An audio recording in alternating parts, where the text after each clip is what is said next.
et son chien, qui s'appelle Whisky, se rendent au parc pour se détendre. C'est alors qu'a lieu une éclipse de soleil. Pendant cette éclipse, Whisky disparaît. Dans un élan d'imagination, Andy se dirige dans sa cabane où il garde ses inventions, saute dans une machine volante de sa conception, capable de faire un saut vers d'autres univers. C'est impressionnant quand même. Il agrippe au passage casque, ou plutôt une passoire, un fusil plasma, et part à la recherche de son chien qui a disparu. Il se retrouve alors dans un autre monde appelé Darkland, le pays sombre, et s'écrase en plein milieu d'un canyon, habité par des créatures de la nuit dirigées par le maître de l'obscurité. Darkland est extrêmement dangereux. Andy doit surmonter ses craintes pour aller secourir son chien. Donc un jeu de plateau en classique qui se déroule dans un écran fixe, qui ne se déroule pas écran, image après image. Il y en a plus de 150, 176 je crois de mémoire, et c'est impressionnant le nombre de niveaux qu'il y a. Et ce qui est marrant dans les descriptions que j'ai, le joueur contrôle Andy qui peut courir, sauter, marcher, grimper, nager et surtout mourir. C'est triste, mais en fait, vous allez voir dans le petit gameplay que je vous propose, c'est impressionnant ce qu'on peut faire dans le jeu. Il ne se concentre pas simplement d'avancer d'un niveau à l'autre, mais il va falloir être extrêmement observateur et se dire que n'importe quel élément du décor peut avoir une importance énorme, énorme. Des énigmes, un truc de ouf, vous allez voir.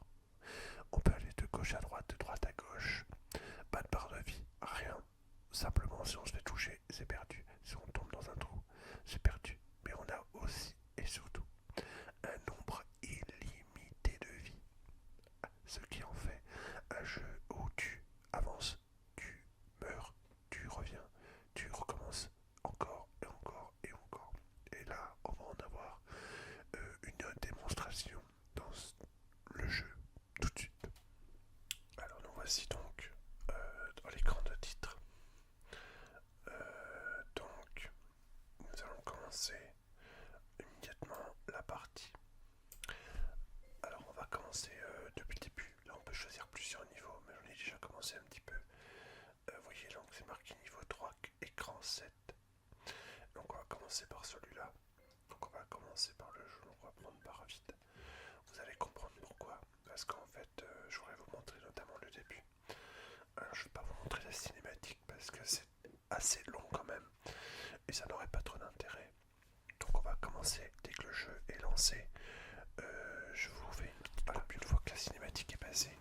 On se retrouve direct ici avec le début du jeu. Voilà.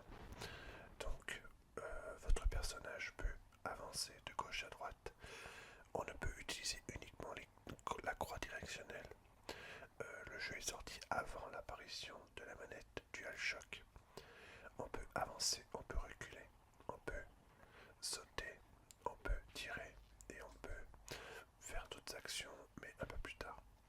Alors, on peut accélérer aussi en sautant, en avançant, en appuyant sur une autre touche. Par exemple, ici il y a un grand trou, on peut sauter. Regardez ici, analysez quand même.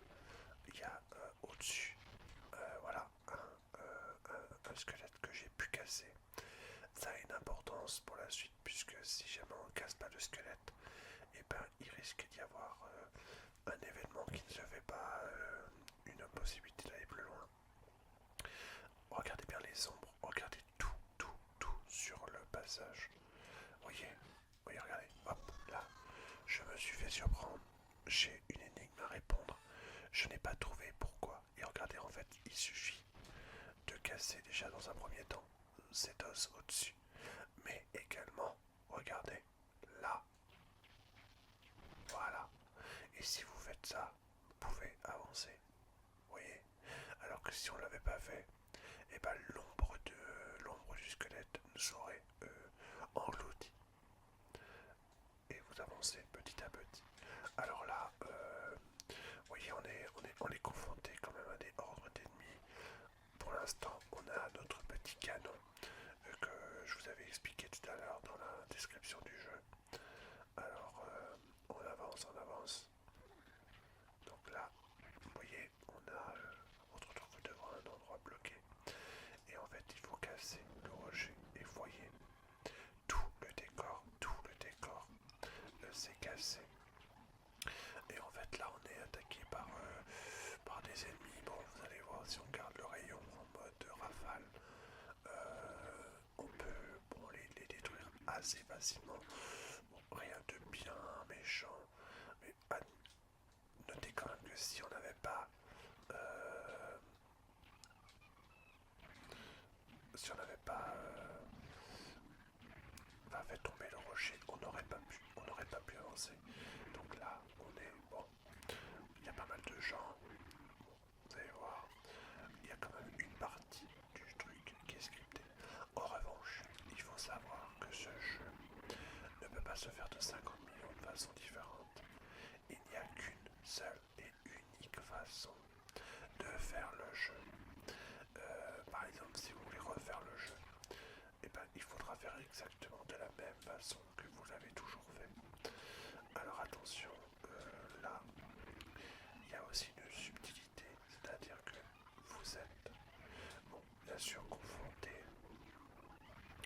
à des ennemis qu'il faut dératiser. Alors j'espère que je vais réussir à les éliminer. Normalement, ça devrait aller. Au pire des cas, là, je me suis fait manger, vous avez vu. J'ai avancé probablement trop vite. Il faut peut-être avancer moins vite. C'est-à-dire que là, il y a un des collègues qui a appelé ses amis pour que tout le monde vienne. Il faut appeler, essayer de se débattre, évidemment. Il y en a des plus gros, alors les plus gros, ils ont tendance à nous manger. Les plus petits sont sans danger pour nous, mais voilà, il faut mieux attendre, rester statique. Voilà, essayer de détruire les ennemis le plus rapidement possible. Voilà, donc là, bon, ça, vous voyez, au fur et à mesure, j'ai avancé. Voilà, mais c'est pas à l'infini, hein, il y a comme une quantité limitée d'ennemis. Alors là, bon, vous allez voir, il y a des autres ennemis différents qui vont arriver. Il faut essayer de se débattre. Bon, là c'est compliqué. On se retrouve dans une autre. On se retrouve là-bas juste après. Et vous avez remarqué que, en fait, là, les ennemis ont tendance à me faire tomber. Et en fait, il faut sauter 2 fois. Des espèces d'ennemis en forme de gèvre. Et en fait, si on peut pas les tuer, ceux-là. Et en fait, au bout d'un moment, vous allez remarquer. Je vais peut-être voir si je peux vous le montrer. Quand vous perdez trop de fois, il faut savoir que vous perdez trop de fois.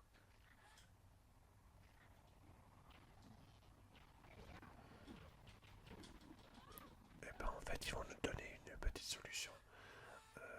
Là, on recule un peu.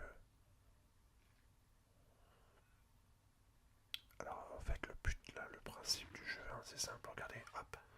Vous voyez, par exemple, là, je suis tombé. Et là, il donne une astuce. Quand on perd trop de fois, de manière étanche, je peux vous aussi vous montrer. Regardez ici. Vous voyez, tout de l'importance. Regardez. Alors ici, vous allez remarquer quelque chose, c'est que en bas, si je continue à droite, ben en fait, on se retrouve devant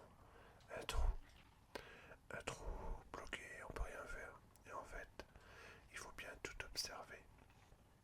Ici, regardez, vous pouvez monter sur ce dos. Voilà, regardez, hop, et là, et ben on peut progresser. Alors à gauche, non, mais à droite, oui, voilà. Et dans tous les niveaux, il y a, regardez là, il y a une animation, en fait c'est scripté. Toutes les animations comme ça sont scriptées et c'est normal. Vous avez remarqué, des fois on peut tomber de haut. Et en fait ça c'est normal, tout est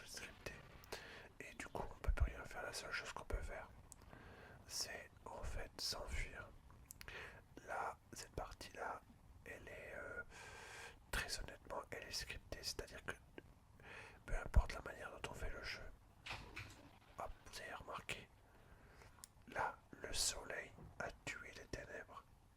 Et tout ça, ça a une logique.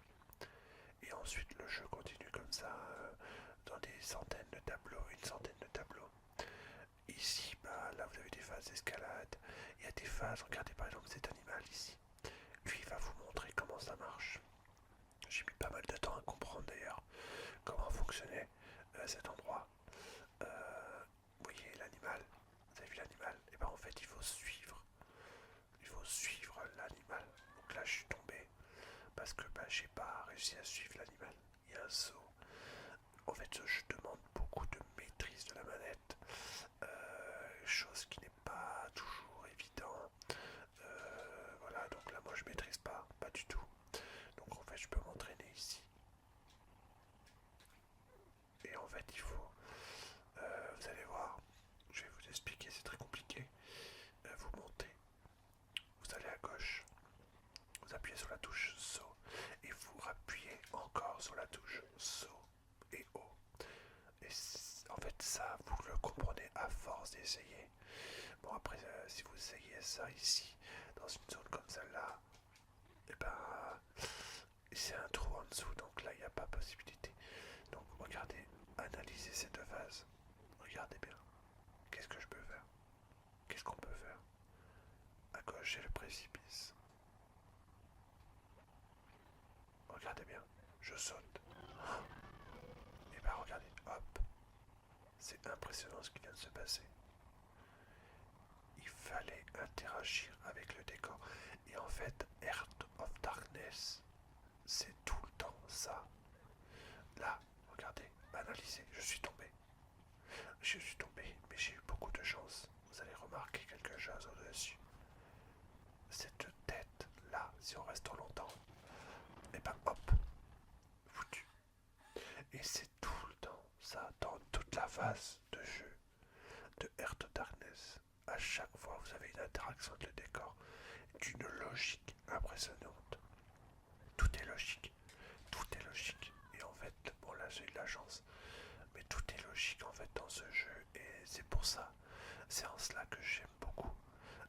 C'est impressionnant, enfin, moi ça m'impressionne. Bon là j'ai aucune maîtrise parce que je vous fais les commentaires en même temps, mais c'est pour dire à quel point quand même que tout est impressionnant. Voilà, donc là je suis tombé, voilà, je suis tombé, je suis foutu, etc. Et en fait ce jeu se résume à ça. Essayez, recommencez, analysez constamment encore et encore et encore et encore. Voilà, voilà. Et à tout moment, vous pouvez bien sûr sauvegarder.